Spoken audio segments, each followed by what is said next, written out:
एक राजा था, उसका बहुत बड़ा साम्राज्य था। राजा के 10 बेटे थे। जब राजा बूढ़ा होने लगा तब उसने अपने सभी बेटों को बुलाया और कहा, देखो बच्चों, अब मैं बूढ़ा हो गया हूँ और चाहता हूँ कि तुम में से ही किसी एक को अपना उत्तराधिकारी बना दूँ।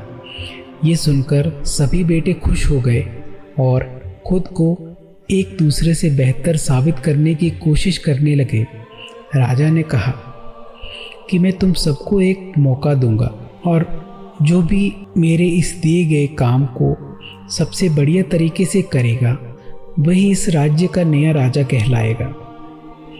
राजा ने सभी बेटों को बीज का एक एक टुकड़ा दिया और कहा, तुम सबको इस बीज को लेकर 1 साल के लिए जंगल में जाना है।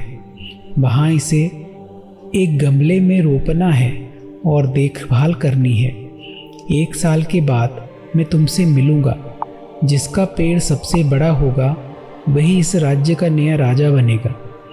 उस राजा के सबसे छोटे बेटे का नाम नकुल था। नकुल भी इन सारी बातों को ध्यान से सुन रहा था। राजा के सभी बेटों ने बीज लिया और अलग अलग दिशाओं में चले गए।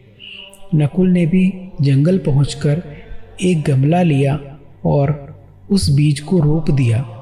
बहुत अच्छी तरह उस बीज को रोपने, उसमें पानी देने या खाद देने पर भी उसमें छोटा सा पौधा होता और कुछ समय बाद वे पौधा मर जाता। दूसरी ओर राजा के दूसरे बेटों ने जब बीज को रोपा और उसमें खाद दी तो बीज से पौधा और पौधे से पेड़ बनने लगा। साल भर बाद सभी बेटे फैसले के दिन जमा हुए। एक से बढ़कर एक सुंदर और मजबूत पेड़ अलग अलग गमलों में नजर आ रहे थे, लेकिन नकुल का गमला खाली ही था। सभी दरबारी नकुल के गमले की तरफ देखकर हंस रहे थे। दरबारी अन्य सभी गमलों की तारीफों के पुल बांध रहे थे। इसी बीच राजा आया और उसने सभी गमलों को देखा और मुस्कुराने लगा। नकुल ने राजा को अपनी ओर आते देखा और वे अपना गमला शर्म के मारे छिपाने लगा। राजा ने उसके गमले को देखा और सभी दरबारियों की ओर मुड़कर बोला, सुनो साथियों, आपका नया राजा और मेरा उत्तराधिकारी चुन लिया गया है। सभी बेटों की धड़कनें तेज हो गईं। राजा ने कहा, आज से आपके नए राजा नकुल होंगे।